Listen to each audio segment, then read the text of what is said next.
If you ever bought a stock based on a tweet, this video is for you. And if you think you're gonna outsmart Wall Street with vibes and caffeine, you're not smart enough to pick stocks. And that's okay, that's why index funds exist.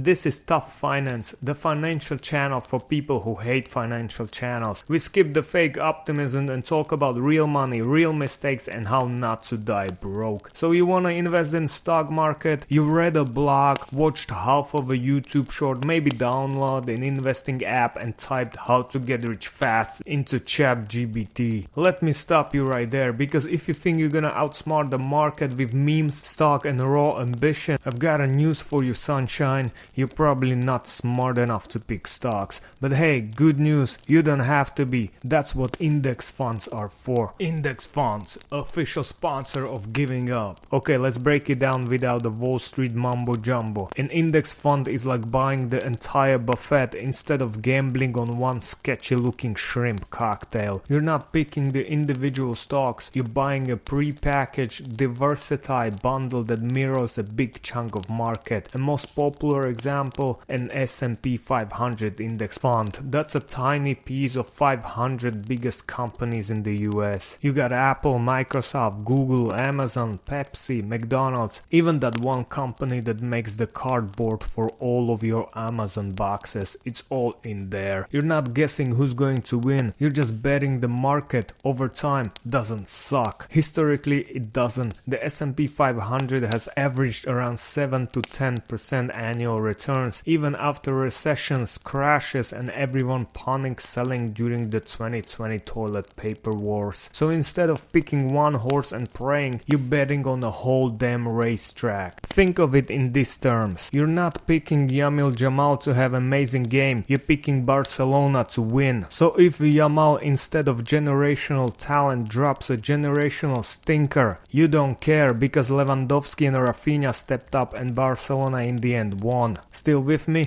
Good. Smash that like button and hit subscribe, because the next time someone tries to pitch you on the next Tesla, you're gonna be ready to roast them properly. Fuck you. Now let's talk about why you're not stock marketing genius you think you are. Stock picking sounds fun until you realize you're not doing research, you're just scrolling Reddit and watching hype videos in 2x speed. Even professional fund managers with team of analysts, models and coffee-fueled interns fail to beat the market consistently. So unless you're reading financial statements in your free time for fun, spoiler, you're not. You're basically gambling with confidence, and confidence without skill, just a faster way to lose money. Here's the beautiful thing about index fund. They're passive. No one is trying to outsmart the market. They're cheap, low fees, no finance bro skimming 1% for breeding. They're diversified. You're not betting in all on one CEO with God complex and Twitter addiction. And because you're not buying and selling like a caffeinated squirrel, you don't pay a bunch of taxes or get wrecked by marketing timing. You just invest, leave it alone and let it sign plus compound interest do the heavy lifting. It's a financial version of setting the oven to 350, walking away